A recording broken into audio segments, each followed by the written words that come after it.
मैं को उतार कर फेंक दो।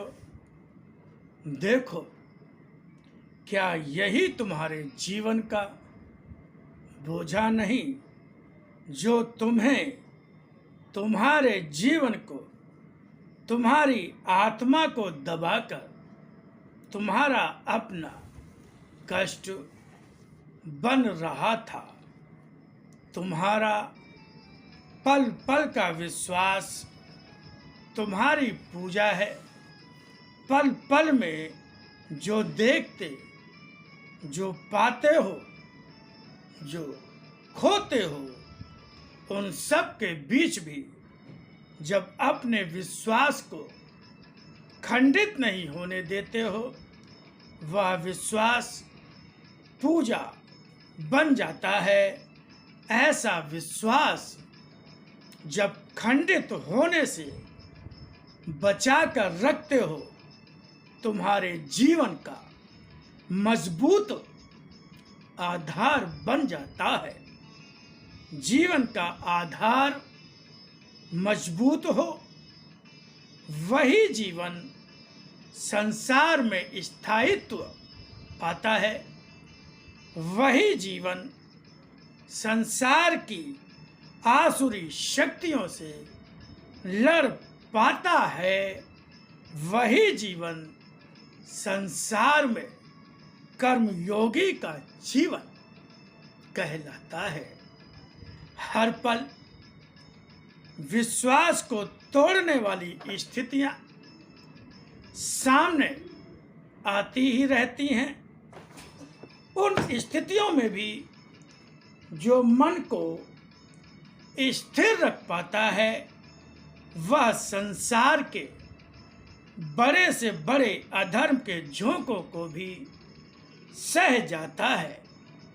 अधर्म के झोंकों में भी उसके पांव उखड़ते नहीं।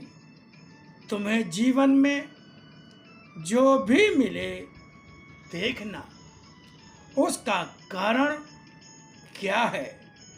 वह सुख मिले या दुख मिले, रोग मिले या पीड़ा मिले, यह भी हो सकता है कि बहुत बड़े ही संघर्ष तुम्हारे सामने आ जाए, मगर उन सभी में कारण खोजना, उनका यथार्थ पकड़ने की कोशिश करना, क्योंकि हमेशा ही यथार्थ वह नहीं होता जो दिखाई देता है।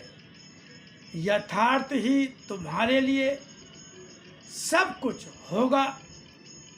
किसी आंधी में अगर पेड़ के नीचे भी खड़े होते हो, हवा के झोंके लगते हैं, तमामों धूल पड़ती है और पेड़ों के सूखे पत्ते भी ऊपर आ गिरते हैं, मगर उस आंधी के बीच में खुले वातावरण में खड़े होना कारण है।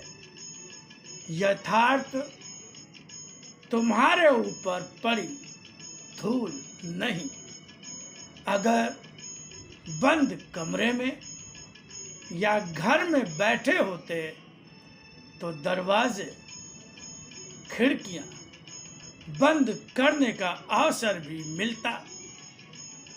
फिर वही आंधी तुम्हारे लिए नहीं होती, तुम्हारे ऊपर उसकी धूल भी नहीं पड़ती। इसलिए तुम्हारे जीवन में आने वाली स्थितियां तुम्हारे लिए मेरा संदेश लेकर आती हैं। मेरे संदेश को वही पढ़ पाता है जो मुझे जानता है। जो मुझे जानता ही नहीं, वह मेरे संदेश को कहाँ पढ़ पाता है। संसार संसारी के लिए भोगों का स्थान और जीवन का एक अवसर है, किंतु यही संसार कर्मयोगी के लिए कर्म करने का स्थान है। जीवन कर्म करने का अवसर है। जियो तुम मेरे लिए, कर्म भी करो मेरे लिए। मैंने तुम्हें यह शरीर कर्म करने के लिए ही दिया है। वे कर्म जो असत्य और अधर्म को मिटा सके। तुम्हारे कर्मों को पूजा के रूप में स्वीकार किया है मैंने। तुम्हारा जीवन मेरी पूजा की थाली जैसा ही है, जिसकी हर सांस में मेरी पूजा की सुगंध है। सत्य की प्रखरता में तपता जीवन इसलिए नहीं तपता कि उसे कर्मों का भोग तपा रहा है। उसका जीवन तपता है इसलिए कि शरीर जो असत्य ही होता है, उसे सत्य की प्रखरता तपाकर सुंदर से सुंदरतम रूप देती है। इसलिए जब भी लगे कि सत्य के ताप से जीवन तप रहा है, समझना मैं तुम्हारे शरीर को सुंदर रूप दे रहा हूँ, क्योंकि संसार में तुम्हें साधारण मनुष्यों की भांति जीना नहीं। मनुष्य के शरीर में मेरी अवतरित चेतना का परिचय देना है।